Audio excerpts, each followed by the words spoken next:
गुरुदेव और माँ गायत्री के चरणों में कोटि कोटि नमन। आप सभी को प्रणाम। गायत्री साधना से होता है शक्ति का जागरण। मानव की काया में ही सारी दिव्यताएं, सिद्धियां और सारे तीर्थ स्थल मौजूद हैं। आइए जानते हैं, गायत्री साधना हमारे शरीर में स्थित शक्तियों का जागरण करने की सबसे सरल साधना है। आइए जानते हैं कैसे, लेकिन उससे पहले थॉट ऑफ द डे। गुरुदेव कहते हैं, ऐसा विचार मत करो कि हमारा भाग्य हमें जहाँ तहाँ भटका रहा है और इस रहस्यमय भाग्य के सामने हमारा क्या बस चल सकता है। इसको मन से निकाल देने का प्रयत्न करना चाहिए। किसी तरह के भाग्य से मनुष्य बड़ा है और बाहर की किसी भी शक्ति की अपेक्षा प्रचंड शक्ति उसके भीतर मौजूद है। इस बात को जब तक हम नहीं समझ लेंगे तब तक हमारा कदापि कल्याण नहीं हो सकता।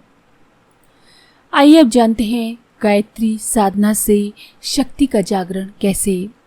आध्यात्मिक साधनाओं, उपासना आदि उपक्रमों का उद्देश्य अपने भीतर की महानता को विकसित करना है।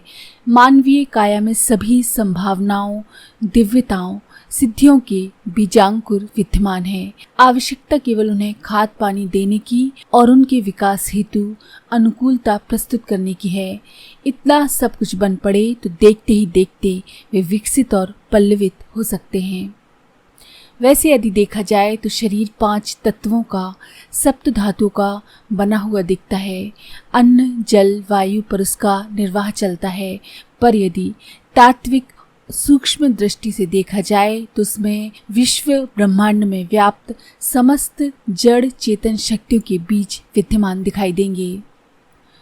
जो कुछ भी इस विराट विश्व में है उसका छोटा रूप अपने भीतर भी सुव्यवस्थित रीति से भगवान ने संजोया है। यदि इन बीजों को ठीक तरह से सिंचित किया जाए, पोषित किया जाए तो उसका विस्तार इतने बड़े विशाल वृक्ष के रूप में हो सकता है जिसे देखकर हम आश्चर्यचकित हो सकते हैं। शास्त्रों में विस्तार पूर्वक उल्लेख करते हुए स्पष्ट किया गया है कि अपने ही भीतर सभी देवता, समस्त दिव्य लोक, दिव्य शक्तियाँ, सभी ऋषि, सभी सिद्धियाँ, विश्व ब्रह्मांड में जो कुछ भी श्रेष्ठ है, उत्कृष्ट है, वे सब विद्यमान हैं।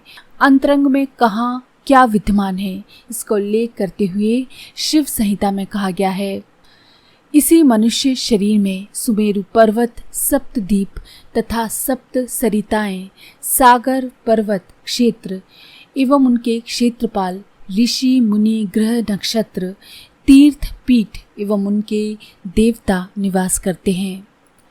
जाबाल दर्शनोपनिषद में उल्लेख है कि इसी मानव काया में 7 तीर्थ हैं। मस्तक में श्रीशैल, ललाट में केदार, नासिका और भौहों के बीच काशी, छाती में कुरुक्षेत्र, हृदय में प्रयाग, मूलाधार में कमलालय तीर्थ विद्यमान है। जो इन आत्म तीर्थों को छोड़कर बाह्य तीर्थों में भटकता फिरता है वह रत्न भंडार को छोड़कर कांच ढूंढते फिरने वालों की तरह है। महायोग विज्ञान में कहा गया है कि इसी शरीर में समस्त तीर्थ देवता निवास करते हैं। गंगा, यमुना, सरस्वती, गोदावरी, नर्मदा, सिंधु, कावेरी, चंद्रभागा, विस्तृता, इरावती आदि प्रमुख नदियाँ तथा 72,000 छोटी नदियाँ ये बड़ी और छोटी नदियों के रूप में प्रवाहित हो रही हैं। इसी में आगे कहा गया है कि 15 तिथियाँ, 7 वार, 27 नक्षत्र, 12 राशियाँ, 28 योग, 7 करण, नवग्रह एवं उनके उपग्रह, नक्षत्र, 33 कोटि देवता सभी इस शरीर में विद्यमान हैं।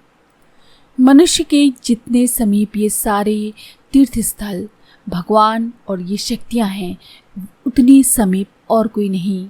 गायत्री साधना इसी उद्देश्य को पूर्ति करती है। इसकी उच्च स्तरीय साधना, जिसे पंचकोश अनावरण एवं कुंडलिनी जागरण या उन्नयन भी कहा जा सकता है, इसे अपने अंदर ही जागृत करना पड़ता है और उसकी सफलता जब बादलों की तरह बरसती है तो अगणित दिव्य विभूतियाँ हमारे अंदर प्रस्फुटित होती हैं।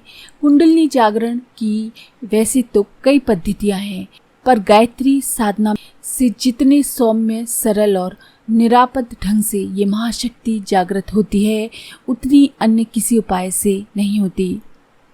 इसी प्रकार अपने भीतर सन्निहित देव शक्तियों के बीजों को यदि विकसित और परिष्कृत कर लिया जाए तो उनके माध्यम से विश्वव्यापी दिव्य शक्तियों के साथ हमारा संबंध जोड़ना, आकर्षित करना और उनका सहयोग, अनुग्रह प्राप्त कर सकना संभव हो सकता है। गायत्री महाशक्ति की साधना, उपासना इसी प्रक्रिया को सरल बना देती है और हमारे शक्ति संस्थानों को जागृत कर देती है। हमारे अंदर ही सारी शक्तियाँ, सारी तीर्थस्थल, सारी नदियाँ, सब कुछ जो भी इस पृथ्वी पर, इस संसार में उत्कृष्ट है, वो सभी हमारे अंदर मौजूद है। ज़रूरत है तो बस इनको जागृत करने की, और वो होंगी गायत्री साधना से। तो अगर आपको ये जानकारी पसंद आई हो तो प्लीज़ लाइक करें, शेयर करें, सब्सक्राइब करें और बेल के आइकन पर क्लिक करके ऑल पर क्लिक करना ना भूलें। धन्यवाद।